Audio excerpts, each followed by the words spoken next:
she also got this randomest call from like this randomest person she knew back in middle school. They were not in contact.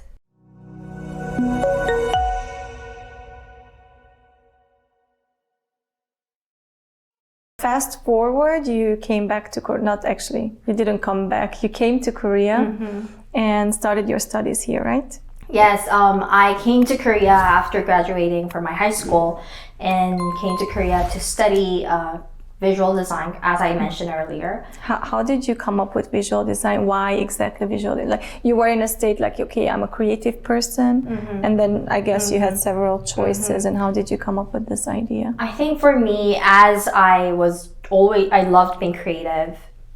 Starting from my really young age, I always knew I wanted to do something creative. But luckily, fortunately, my mom majored in fine art. So she kind of really saw my talent in that creative areas and also art areas as well. So she really trained me in a very early age. How did she do it? So she would have her students come in to practice drawing, and she would let me also join the class. Oh, I see. So from very young age, I would join this bigger sister drawing apples, drawing fruits, or drawing any using different kind of mediums or oil or pastel so my mom really helped me to have my kind of art journey, and I kind of knew that I also want to really study art, and especially but I did not want to just do the drawing, but I just wanted to be creative, and that's when I kind of chose maybe this visual design, this graphic design was kind of rising in Korea. I kind of really got interested and saw what they did, and I was really interested there using this digital tools to create stuff. And design is actually, it's like problem solving. There's a problem, you solve it through design, and you kind of present it. So I was very interested in that area as well, and I just didn't want to use my creativity to just produce an artwork. And I think I value it. I think it's a sacred thing to create an art piece as well. But I knew that I was a person who wanted to be more relatable. That can practical, maybe. Yes, yeah. Practical.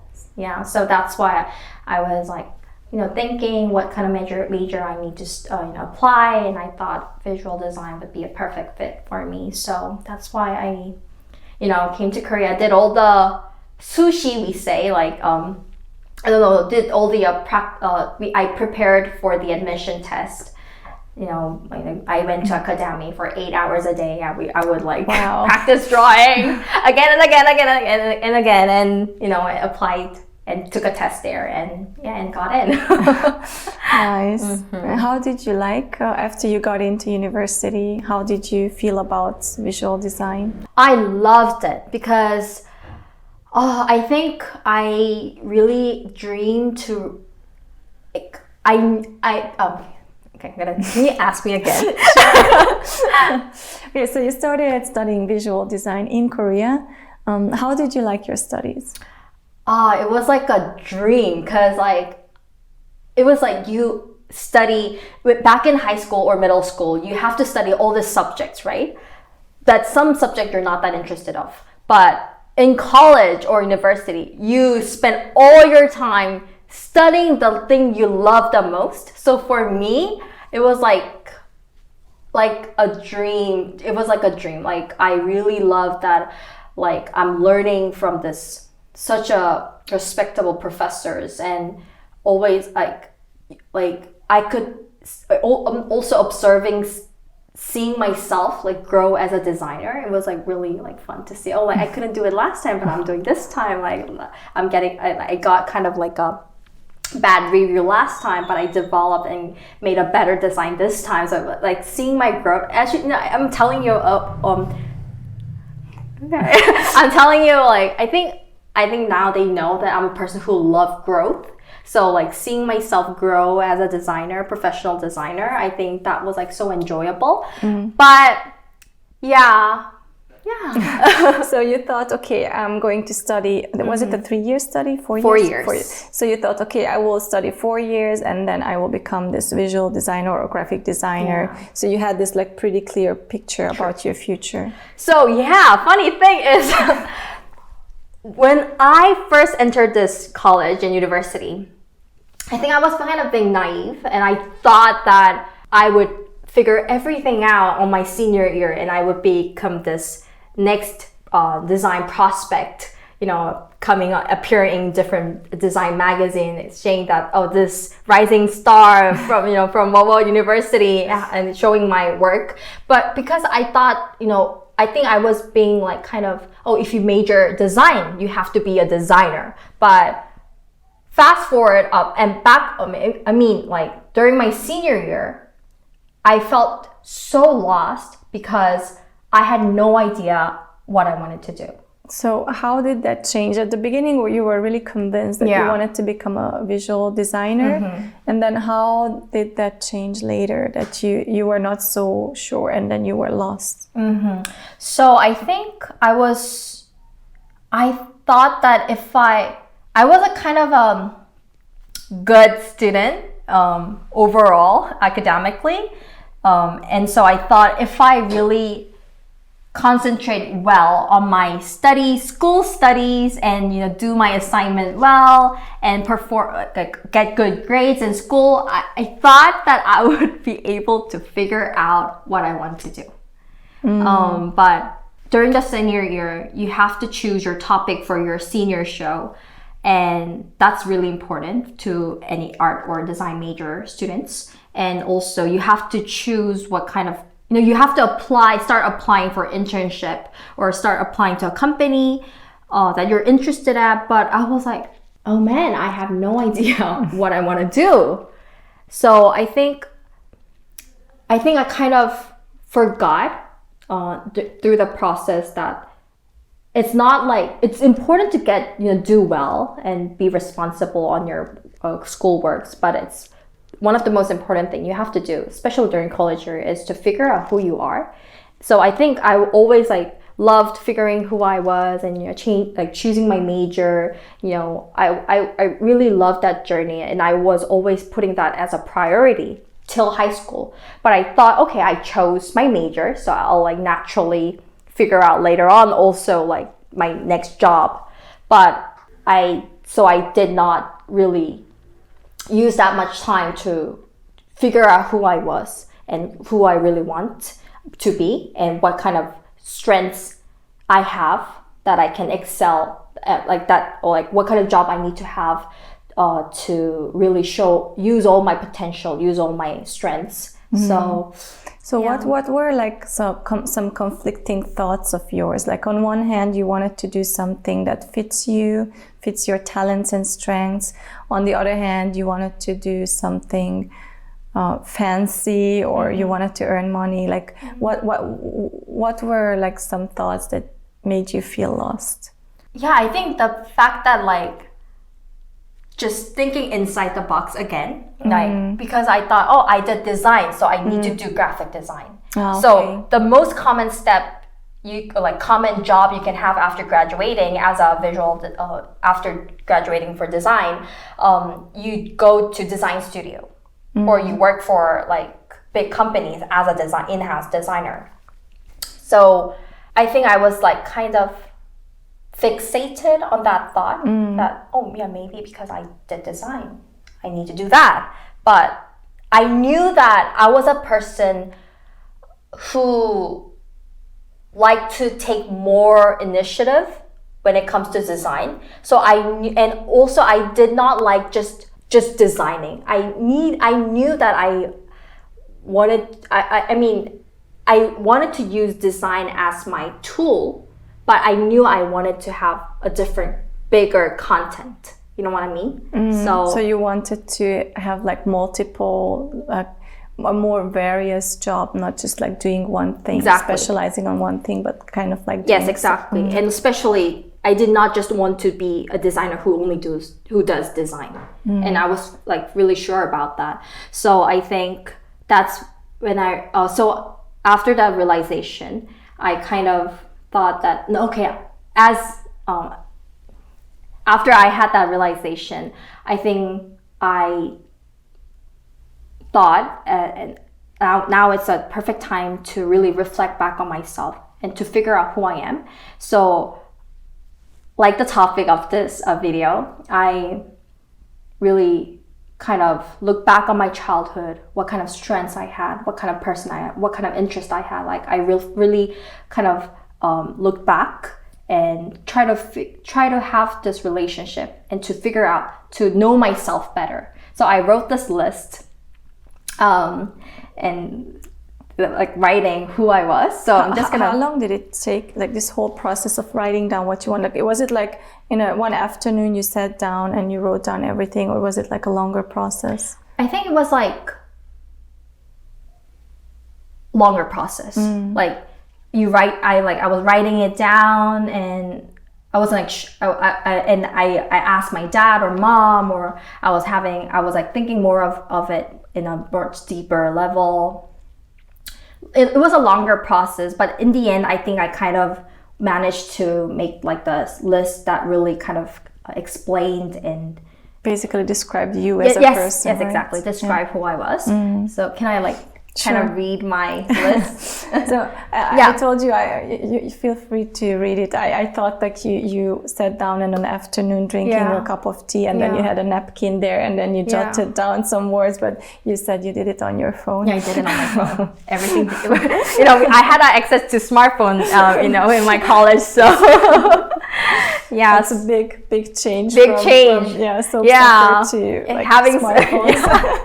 Playing soap soccer to having phone and having like the smartphone. Yeah, it's true. Okay, so this is like the list that what I learned about myself. So the list have 11 points. Yes. So number 1, I value growth and to help other grow as well. And number 2, I love being creative. Number 3, I love creating something and presenting it to others. And number 4, I love having freedom to decide. Number 5, I love wearing many hats, which means like to be able to do a lot of tasks at once. And number 6, I love performing and sprucing up for the role. We can see that. Oh yeah. And number 7, I love organizing the information and making it simple. That's what I figured out during my college year, because we studied information design as well, and I really love gathering like many information and just making it simple and presenting to others. And number 8, I am comfortable in working with limited resources. So having like all the access of the world is not that challenging for me. Yeah, you just need one bar of soap. Yes, exactly. And that's like a fun game or mission for me. So that's more fun. And number 9, I love kids design because I like bright color. You mean fashion, kids fashion? No, kids design. Like anything, the design that is related with kids. Okay, I see. It's more design like bright color, and it works with a lot of patterns. So I knew that my preference when it comes to design, I loved making something bright and like with different patterns. So that's what I figured out about myself. And number 10 was I love to work what is innovative to the market, so that I'm working with like the most advanced technology and like system. 11, and I want to be able to design and decide what I want to make. So it was a long process, but taking all these features into consideration, I kind of came to the conclusion I want to work in the education IT field that works with younger kids.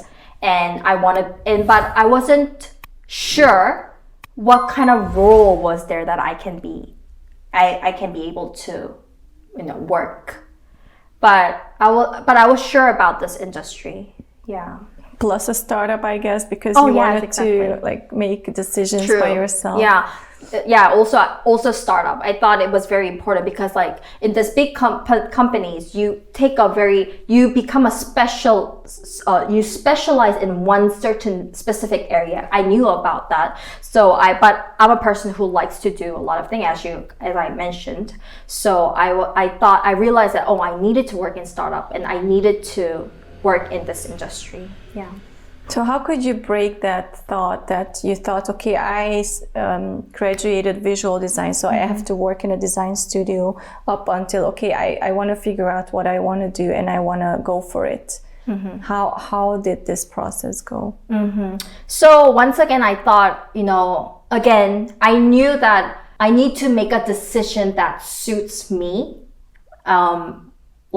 So I was really trying to be honest and true to myself. And so I thought I need to, because when you're working, you have to spend 8 or more hours in your day. So I knew that I need to enjoy this and value this work. But I think I knew that I value education more than designing. Okay, I got designing. it. Yeah. So I was like digging deeper, like what I value, what I want to do, what I want to present to the world, what I want to invest my time, energy to like change, what kind of aspect I want to bring out changes. Yeah. So after you figured out, you wanted to work with education, with children, with startups, did you like specifically go and look for startup companies? So funny thing is, so I was like, okay, I kind of figured out, okay, this is the industry I want to work, and this is like the form of company I want to work at. But I got this random call from my sister. So when was it? So you graduated and like No. I was in my senior year. Still, okay. And I kind of figured out, I want to have this blah, blah, blah. Sorry. I have to mention one more thing in the beginning. So, and after that, I figured out this industry and I made another list, like what kinds of feature I want from my company that I want to work at. So I was like writing this list again. So number 1, I thought that I said, I want my CEO to be a woman. Why is that? It's because I knew I wanted to be a CEO or do my own company. Start my own company later on. So I kind of really wanted to see what is a reality to work as a female boss, and how she works to run the company. So for me, because I'm a woman as well, I think for me it was important. I wanted to learn from a female boss and work under her, that I can like learn what is a reality, what is the pros and cons, and what kind of limitation she has. So yeah, that was like my first most important thing. Has to be a female boss. and the list went on. And as I mentioned, I got a random call from my sister, and she was calling me like, Heeyun, how are you doing? Blah, blah, blah. And she was like, she also got this randomest call from like this randomest person she knew back in middle school. They were not in contact. So it was after like many, many years, and this guy called her, and he was saying, I'm working at this startup company. We're a company that produce content for kids. But are you interested in becoming like a presenter for like kids YouTube or kids video, like education video? My sister works in NGO field. And she's really she's thriving in that area. So it was like a random offer. So she's not really interested in kids? Of course not. And she doesn't like to talk in front of people. So it was very interesting how he kind of came up with kind of recalled my sister.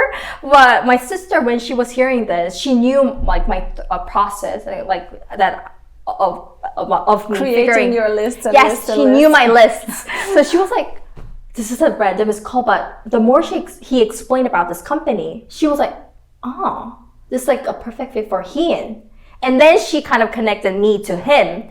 And then I kind of had a meeting with like the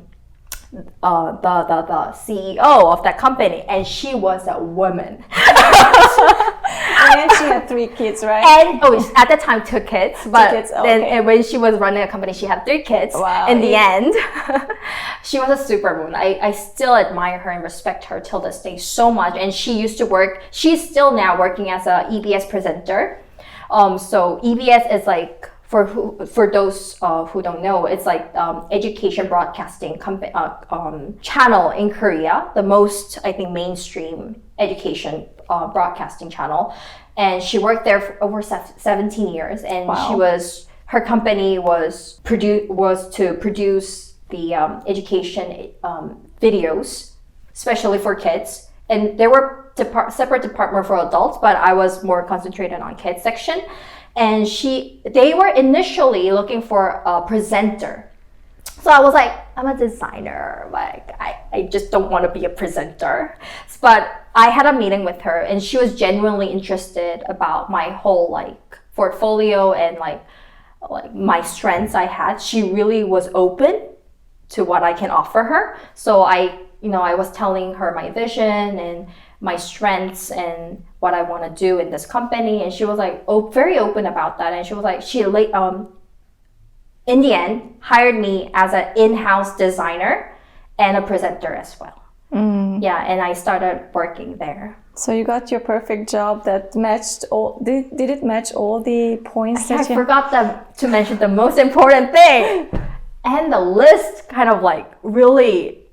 Like the reason, and when I was having this conversation with her, I was like, okay, this box check. I think she would not know. When I had a first meeting with her, I was like having my list. We were in the phone call. I was having my list on the side, and I was like, okay, this box check. This box check. I was like, check. And everything kind of like was perfect for me. Like this company, what their vision and how they want to work, and I was genuinely interested on what they're trying to create. So I was like, okay, I have to work here. Nice. Even though this company is not like famous, it doesn't have like that much reputation because it's a startup, it just started. But still, I was like really, I could see that I can learn so much from her and other team members. And also, the thing they were trying to create was genuinely what I wanted to create as well. So, yeah. Wow. So what did you learn out of this story, starting from like going to university, studying visual design, and then finding this job that fits your list? What was your learning out of it? I think the biggest lesson I learned is that you have to make decision only for yourself. And that's only possible with the right data. And the right data, you can figure out the right data by reflecting back on yourself and back on your childhood again. So I think I would not be able to make this decision to work at startup or this kind of company if I didn't know who I really was. But I can confidently say that job I had was like the perfect decision for me. I don't regret it at all. I just think I thank myself for making that decision. So I think that's like the lesson. Like, don't make decision for others or just thinking thinking inside the box. Oh, because I majored this, I need to do this because that's like the mainstream. But not that, but really just making decision for yourself by reflecting back. And that's only possible by knowing yourself well. Yeah. If that makes sense, I don't know. Yeah, I think what I hear you say is just dare to wish, I guess. Exactly. Many times we limit ourselves, and just to know what we really want and have that courage to really wish for. because it can really happen. True. So I think we are limiting ourselves way too much. True. Like, I feel like sometimes we think, oh, that's not gonna be possible for me. Because for me, I don't know. To be honest, I think I wasn't pretty enough to be a presenter, because you see in this programs that you see really beautiful, this ideal, who has like this ideal beauty standards, who fits that standard. But for me, I didn't think that I had a lot of charm. I know I'm very charming. I have my own beauty, but I didn't think that my like looks, it's on that mainstream level. So I kind of never thought that I can be a presenter, or would any kids would like want to see my face. I don't know. but yeah, I think dare to wish. Like, if you really be true to yourself and not limit yourself, I think world is an adventure. World is like open more than you think. Yeah, I agree. Yeah. I had very similar experiences. It's funny how we relate to each Really? other, Yeah. because when I was around 11, it was maybe elementary school. I didn't have a phone yet, so I couldn't write lists. Okay. Did you use like the paper? I used the paper. I had an A4 paper, blank paper, and I drew a line from starting my life until 30, because I thought when I get 30, my life ends. You know, I was 11, so it was like a timeline. And then at each point, I kind of like wrote down what I wanted to become and what I wanted to do. And as I grew up in a small city, like they weren't big dreams, but back then for me, it seems like huge and it's impossible to reach. So for example, I wanted to meet my favorite singer, who was a Swiss guy. And so, but I didn't have money, so I was like, okay, it's no chance, and how can I meet him anyways? Or I wanted to play in a soccer team. And then of course there were bigger ones as well, like I wanted to become a businesswoman. So I drew this timeline of my life, and interestingly, before I got 30, I managed almost all of them. Wow. And so I think, I agree with you. They are to wish. Wow. Yeah. This is so interesting. Like, guys, write the lists, because it will do come true, right? Yeah, I think it's not always the case. I think what's more important, I think there are people who are list people, and then there are people who are like spontaneous. So I don't think it's like one size fits all. And also, if you write your list, that doesn't mean it will come true. But I think what's more important than if this list actually comes true is knowing yourself, and also like try to learn from every situation. Okay, like this one I couldn't reach, but do I actually really want it? Or maybe I don't want it, or maybe that's not me. So just having like maybe a living list, like not a static one, but one that lives.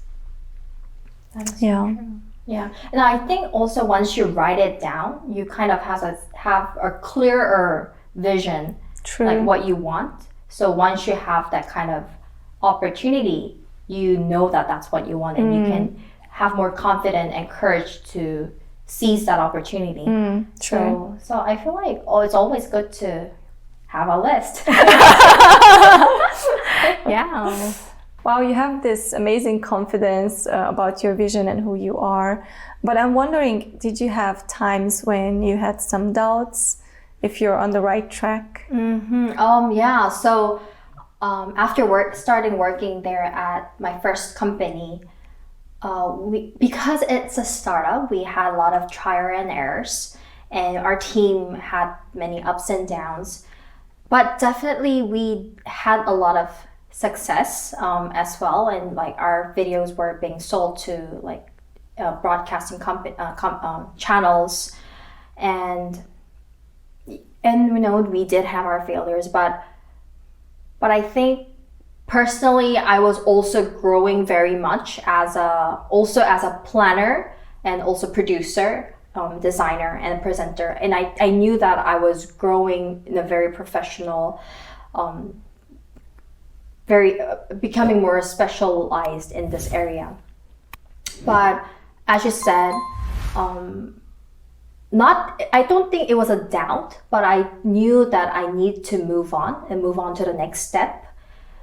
So I said my goodbyes to the first company, and also it was like really perfect timing because our company was like kind of was trying to change their direction a little bit, like their business model. So that kind of was not my ideal way. So we said our goodbyes. I still like talk to my boss. I really respect her very much. So in the end, I became a team leader at my first company. So I had a lot of responsibility in creating education videos. So I had to also not only design it, but really use my brain to come up with and make that content to educate kids. But because I did art throughout my life and I majored in design, I knew that I lack early childhood education, that kind of, what do you say? Like, knowledge. Thank you. Knowledge. So, but I knew that I wanted to work in this industry in a very long term because I really was passionate about creating content and education videos for kids.